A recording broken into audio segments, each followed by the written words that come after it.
নারায়ণগঞ্জের ফতুল্লা শিবু মার্কেট পশ্চিমপাড়া এলাকায় 50 লাখ টাকার চাঁদা দাবিকে কেন্দ্র করে এক পরিবারের উপর নেমে আসে তাণ্ডব। অভিযোগ উঠেছে স্থানীয় বিএনপি নেতাকর্মীদের বিরুদ্ধে। বাড়িঘর ভাঙচুর, স্বর্ণালংকার ও নগদ অর্থ লুটপাট সব মিলিয়ে অসহায় হয়ে পড়ে পরিবারটি। ঘটনাটি পরে জেলা জুড়ে শুরু হয় ব্যাপক আলোড়ন। বিষয়টি নজরে আসে বিএনপির ভারপ্রাপ্ত চেয়ারম্যান ও প্রধানমন্ত্রী তারেক রহমানের। এরপর তিনি নিজ অর্থায়নে ক্ষতিগ্রস্ত পরিবারের পাশে দাঁড়ানোর সিদ্ধান্ত নেন। তিনি জেলা বিএনপিকে দায়িত্ব দেন অসহায় হয়ে পড়া পরিবারটির কাছে যেতে।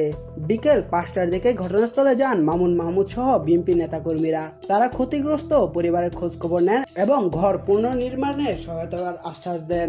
নারায়ণগঞ্জ জেলা বিএনপির আহ্বায়ক মামুন মাহমুদ বলেন, প্রাথমিকভাবে 1 লক্ষ টাকা সহায়তা দেওয়া হচ্ছে।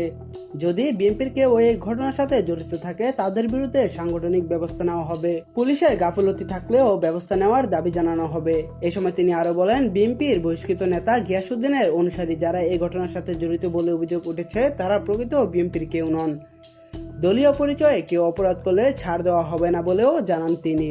আমরা প্রধানমন্ত্রীর পক্ষে এই ঘটনার ব্যাপারে খোঁজ খবর নিতে এসেছি এবং ক্ষতিগ্রস্ত পরিবারের পাশে তিনি আমাদেরকে দাঁড়ানোর জন্য নির্দেশনা দিয়েছেন।